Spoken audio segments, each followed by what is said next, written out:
Hello दोस्तों, आप सभी का बहुत बहुत स्वागत है आपके अपने यूट्यूब चैनल यम टू अवधि पर। साथियों, आज हम आप सभी के लिए नया टॉपिक लेकर आए हैं। इस टॉपिक का नाम है general knowledge of legislation in homeopathy, अर्थात होम्योपैथी में कानून का सामान्य ज्ञान। साथियों, यह बहुत ही इम्पोर्टेंट टॉपिक है। इस टॉपिक में हम सभी होम्योपैथी में उपयोग किए जाने वाले विभिन्न कानून, अधिनियम और नियमों के बारे में पढ़ने वाले हैं।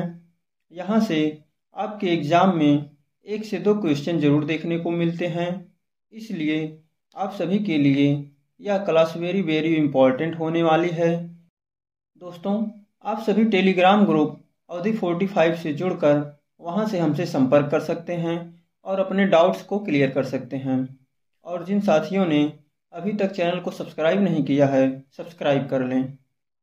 तो दोस्तों, क्लास को होम्योपैथिक फार्मासिस्ट की तैयारी करने वाले अपने सभी साथियों मित्रों तक शेयर कर दें, जिससे सभी तक यह क्लास पहुंच जाए। साथियों, इस चैप्टर में थोड़ा डिटेल में जानेंगे कि होम्योपैथिक चिकित्सा पद्धति लगभग 200 साल पुरानी है। भारत में इसे पहली बार 19वीं सदी में राजा रणजीत सिंह ने शुरू किया था। 1969 में पहली बार होम्योपैथी को कानूनी दर्जा मिला और इसे ड्रग्स एंड कॉस्मेटिक एक्ट 1940 में शामिल किया गया। ड्रग एंड कॉस्मेटिक एक्ट दवाओं के आयात, निर्माण, वितरण और बिक्री को नियंत्रित करता है। होम्योपैथिक अधिनियम और नियम होम्योपैथी के लिए drugs technical advisory board DTAB की उप समिति द्वारा बनाए गए हैं। सरकारी विश्लेषक, ड्रग इंस्पेक्टर और होम्योपैथिक दवाओं के आयात पर आधुनिक चिकित्सा के लिए लागू नियमों के अनुसार ही शासन किया जाता है। साथियों, इसमें हेडिंग है होम्योपैथिक दवाओं की कानूनी परिभाषा।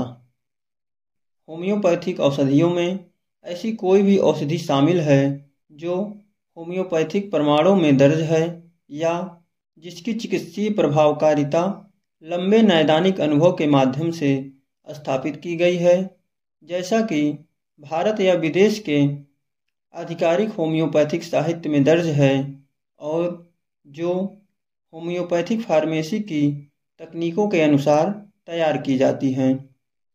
लेकिन इसमें वह औषधि शामिल नहीं है जो पेरेंटल मार्ग अर्थात इंजेक्शन से दी जाती है। साथियों, इसके विभिन्न अधिनियमों के बारे में जान लेते हैं, जैसे औषधि एवं प्रसाधन सामग्री अधिनियम 1940, ड्रग्स एंड कॉस्मेटिक एक्ट 1940। दूसरा है औषधि एवं प्रसाधन सामग्री अधिनियम 1942। तीसरा है खतरनाक औषधि अधिनियम 1930 और नियम 1957।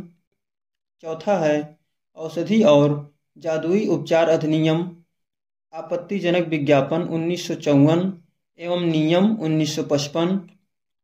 पांचवा है औषधि एवं प्रसाधन निर्मितियाँ, उत्पाद शुल्क अधिनियम 1955। छठवां है औषधि मूल्य नियंत्रण आदेश 1970 और 1971। साथियों, इसमें पहली हेडिंग है औषधि एवं प्रसाधन सामग्री अधिनियम 1940, ड्रग्स एंड कॉस्मेटिक एक्ट 1940। इसमें पहली हेडिंग है भाग 6A, होम्योपैथिक दवाओं की बिक्री। इसमें पहला नियम है 67A। इसमें 3 तरह के कार्य हैं, जैसे राज्य सरकार द्वारा लाइसेंसिंग प्राधिकारी अथॉरिटी की नियुक्ति करना। दूसरा है लाइसेंस प्रदान करने या नवीनीकरण के लिए आवेदन करना। तीसरा है लाइसेंस की क्षति या हानि एवं खो जाने पर दूसरी प्रति जारी करना। अगला है नियम 67B। इसके अंतर्गत लाइसेंसिंग प्राधिकारी की शक्ति निर्धारित है। अगला है नियम 67C। औषधियों को बेचने के लिए लाइसेंस के प्रारूप हैं। अगला है 67D। इसमें 1 से अधिक स्थानों पर औषधियों की बिक्री करना शामिल है। अगला नियम है 67E। इसके अंतर्गत लाइसेंस की अवधि जो कि 5 साल के लिए वैध होगा निर्धारित है। अगला नियम है 67EE। इसके अंतर्गत नवीनीकरण प्रमाण पत्र को जारी करना होता है। अगला नियम है 67F।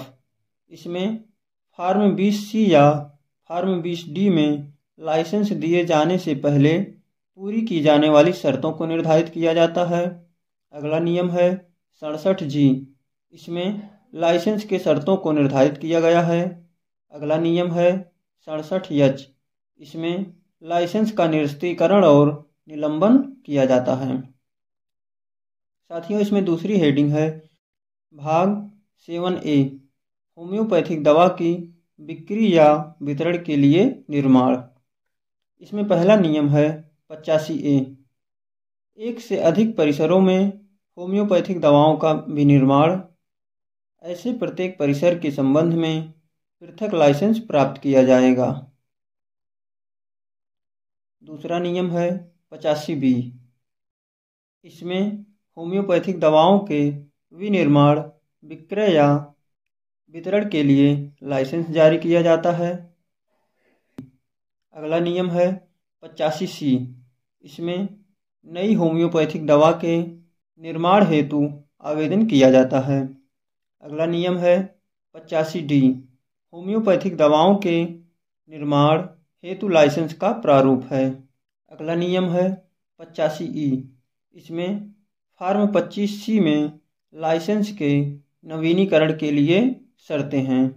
अगला है 85EA।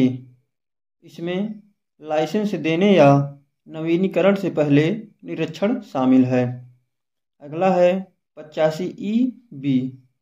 इसमें निरीक्षक इंस्पेक्टर द्वारा रिपोर्ट लाइसेंसिंग प्राधिकारी को देना होता है। अगला है 85EC।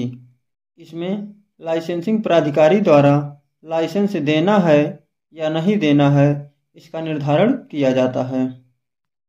अगला है 85ED। इसमें अस्वीकृति के बाद आगे फिर से लाइसेंस का आवेदन करना शामिल होता है। अगला है 85EE। इसमें लाइसेंस प्राधिकारी द्वारा लाइसेंस देने से इनकार की स्थिति में राज्य सरकार को अपील करना होता है। अगला है 85F।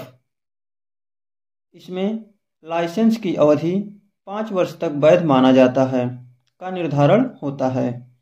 अगला है 85G। इसमें नवीनीकरण प्रमाण पत्र होता है। अगला है 85H। इसमें लाइसेंस की शर्तें होती हैं। अगला है 85I। इसमें लाइसेंस का निरस्तीकरण और निलंबन किया जाता है। साथियों, इसमें अगली हेडिंग है भाग 9A, होम्योपैथिक दवाओं की लेबलिंग और पैकिंग। इसमें पहला नियम है 106A।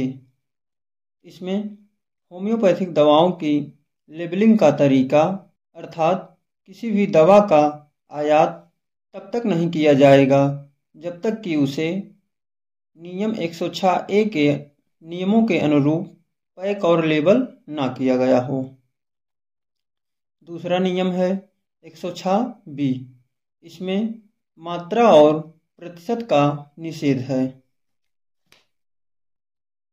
साथियों, इसमें अगली हेडिंग है अनुसूची FF, अर्थात नियम 126A।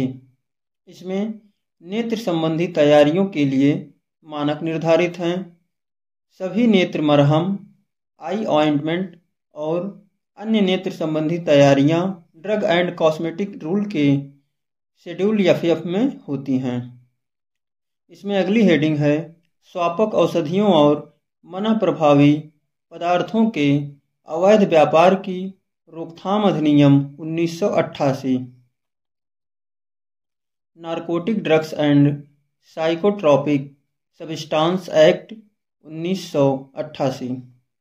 यह विधेयक 1988 को संसद के दोनों सदनों द्वारा पारित किया गया और 6 सितंबर 1988 को राष्ट्रपति द्वारा स्वीकृत किया गया और इस अधिनियम को 4 जुलाई 1988 को लागू माना गया था।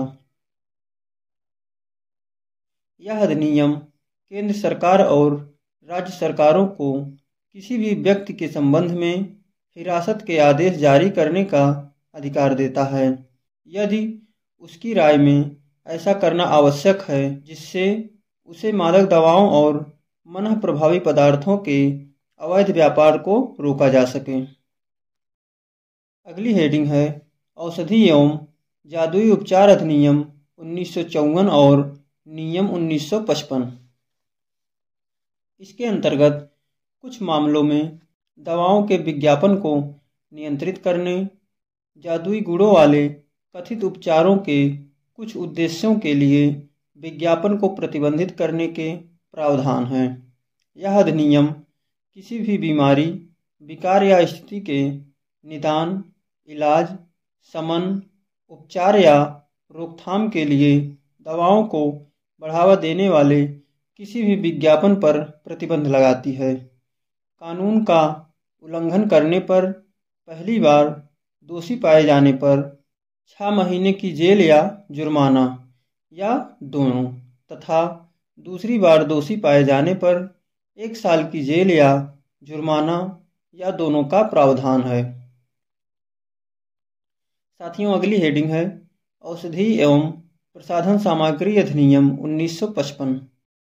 यह अधिनियम एल्कोहल, अफीम, भारतीय भांग या नशीली दवाओं या नशीले पदार्थों से युक्त औषधि और प्रसाधन संबंधी तैयारियों पर उत्पाद शुल्क लगाने और वसूलने का प्रावधान करता है। अगली हेडिंग है खतरनाक औषधि अधिनियम 1930 और नियम 1957। यह अधिनियम अफीम, मार्फीन, पेथाडीन आदि युक्त दवाओं से संबंधित है, जिन्हें लत पैदा करने वाली, निर्भरता पैदा करने वाली दवाएं माना जाता है और यह उनके विनिर्माण, बिक्री, भंडारण आदि को नियंत्रित करता है। अगली हेडिंग है औषधि मूल्य प्रदर्शन एवं नियंत्रण आदेश 1966। यह आदेश आम जनता को उचित मूल्य पर दवाइयाँ उपलब्ध कराने के लिए दिया जाता है। किसी दवा के थोक और खुदरा मूल्य में कोई भी बदलाव केवल केंद्र सरकार की पूर्व स्वीकृति से ही किया जा सकता है। साथियों, इसमें पॉइंट के रूप में जान लेते हैं कि पॉइजन एक्ट 1904 को निरस्त करके पॉइजन एक्ट 1919 प्रचलित है। अगला है होम्योपैथी केंद्रीय परिषद अधिनियम 1973 में लागू किया गया था। साथियों, इस चैप्टर में बस इतना ही है। आगे की क्लास में हम सभी एक दूसरे चैप्टर को जानेंगे। धन्यवाद दोस्तों।